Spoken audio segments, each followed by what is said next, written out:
আমার খবর। জীবে প্রেম করে যেই জন, সেই জন সেবিছে ঈশ্বর। আজ যুব দিবস, স্বামী বিবেকানন্দের জন্মদিন। স্বামী বিবেকানন্দের এই দিনটিকে ভারত সরকার যুব দিবস নামে চিহ্নিত করেছেন, উৎসর্গ করেছেন বলা যায় স্বামীজির স্মৃতিকে। কেন এই যুব দিবস? মনে পড়ছে আমরা যখন ছোট ছিলাম, আমাদের শৈশব থেকে আমাদের স্কুল জীবন পর্যন্ত আমাদের বাড়িতে দুটি ছবি থাকতো, একটি স্বামী বিবেকানন্দ, একটি নেতাজি সুভাষচন্দ্র বোস। এই ছবি দুটি থাকতো আমাদের মতন ছাত্রছাত্রীদের পড়ার টেবিলে। অর্থাৎ তখন থেকেই মনে করে দেওয়া হতো যে স্বামী বিবেকানন্দ তোমার লক্ষ্য। কেন লক্ষ্য? যিনি যুগপুরুষ ছিলেন। একটা কথা মনে হয়, স্বামী রবীন্দ্রনাথ ঠাকুর কারুর জীবনের লক্ষ্য বা রবীন্দ্রনাথ হব এটা কেউ বলতে পারেন না। কারণ তার ওই অসামান্য ক্ষমতা, ওই সাহিত্য সৃষ্টি, ওই গান সৃষ্টি, ওই নাটক, নৃত্যনাট্য, গীতিনাট্য, বিশাল সাহিত্য, সে তো মানুষের কখনো ঈশ্বরদত্ত না হলে হয় না। কিন্তু স্বামী বিবেকানন্দকে দেখে তারও ঈশ্বরদত্ত প্রতিভা ছিল, কিন্তু আমাদের কাছে মনে হয় যেন স্বামীজি ছিলেন, তার জীবনী যখন পড়ি, আমার পাশের বাড়ির একটি ছেলে, যে একটু দুরন্ত ছেলে, সকলের মধ্যে সে হচ্ছে সর্দার, সেই হচ্ছে ক্যাপ্টেন। এবং সেই মানুষটি, ওই যে বিলে একটি দুষ্টু ছেলে, যে ক্লাসে পরীক্ষা কোনোদিন ফার্স্ট সেকেন্ড হয়নি, ভালোভাবে প্রচন্ড বুদ্ধিমান, পাশ করে ভালো করে বেরিয়ে গেছে, ইউনিভার্সিটিতেও সেরা ছাত্র বলা যাবে না তাকে। কিন্তু সেই বিবেকানন্দ হঠাৎ একদিন তার স্ফিংসের মতন বিশাল পাখা বিস্তার করে পৃথিবীর দুই গোলার্ধ, প্রাচ্য এবং পশ্চিমের ওপরে এসে দাঁড়ালেন দুদিককে ধরে। এবং কেন বিবেকানন্দ আমাদের তখন মনে হলো যে বিবেকানন্দকে আমরা কিছুটা অনুসরণ করতে পারি। কিসের জন্য অনুসরণ করতে পারি? ব্যক্তিত্বের বিকাশের জন্য অনুসরণ করতে পারি। বিবেকানন্দের একটা অসাধারণ কীর্তিটা কি?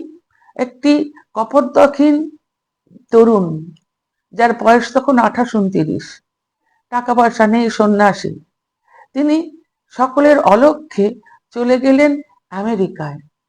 যাবার আগে তারা গুরু ভাইকে বললেন, দেখো হরি ভাই, এই আমেরিকাতে যেটা হচ্ছে অর্থাৎ ধর্ম সম্মেলন, নিজের বুকে হাত দিয়ে বলেন এটার জন্যই হচ্ছে।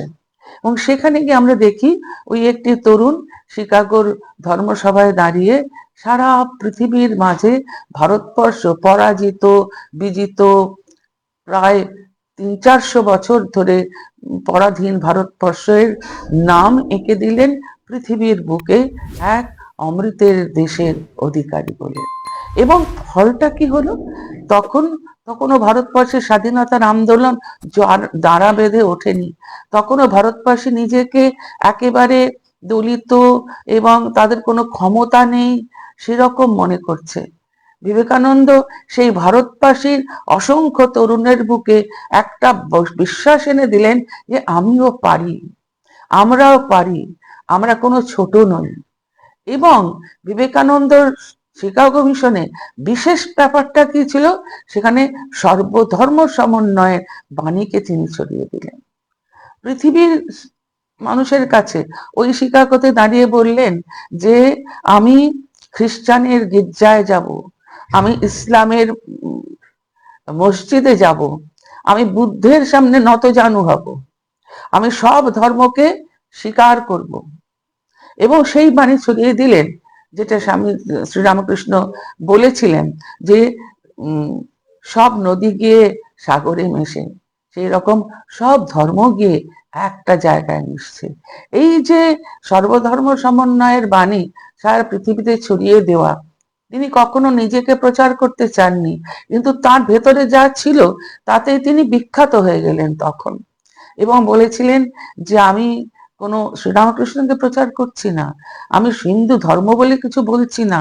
হিন্দু ধর্ম সম্বন্ধে উনি বলেছেন যে হিন্দু ধর্ম উদার, যে হিন্দু ধর্মে কোনো আপন পর ভেদ নেই, সেই ধর্মের কথা তিনি বলেছেন, যেটা আজ ভীষণ দরকার, যে সর্বধর্ম সমন্বয় আজ দরকার। সেই জন্যেও আমাদের 12ই জানুয়ারি স্বামী বিবেকানন্দকে স্মরণ করা উচিত।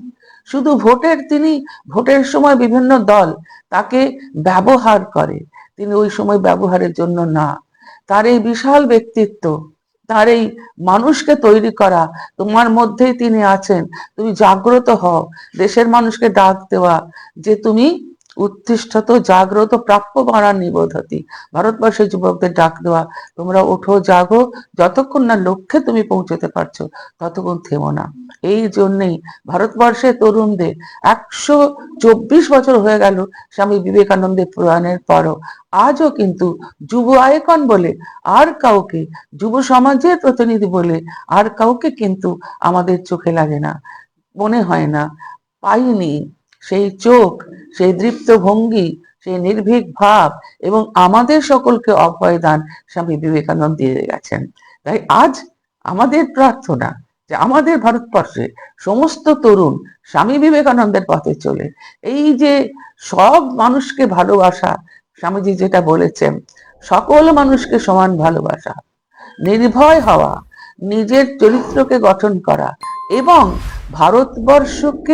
ভারতবর্ষের ঐতিহ্যকে বজায় রাখা, পরানুকরণ না করা, এইগুলো আমাদের মনে রাখতে হবে এবং স্বামী বিবেকানন্দের পথে আমাদের চলে বিশ্বকে আমার বাড়ি, বিশ্বকে আমার স্বদেশ বলে নিজের স্বদেশকে ভালোবাসবো, ভারতবর্ষকে অবশ্যই ভালোবাসবো, কিন্তু পৃথিবীর আর কাউকে ভালোবাসবো না, এইটা যেন আমাদের না হয়। আজকের দিনে স্বামীজিকে প্রণাম করে আমাদের সব ভারতবাসীদের এই পথটা অনুসরণ করা উচিত। ধানের সুবাসে মাটির টান, আর সেই টানে V K gold rice. V K gold rice, বাংলার চাল, বাংলার গান।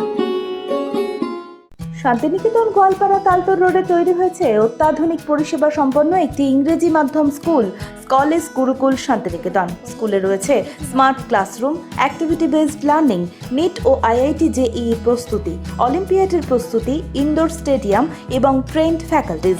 নার্সারি থেকে দ্বাদশ শ্রেণী পর্যন্ত ভর্তি চলছে। বিস্তারিত জানতে যোগাযোগ করুন 9609039000 এই নম্বরে।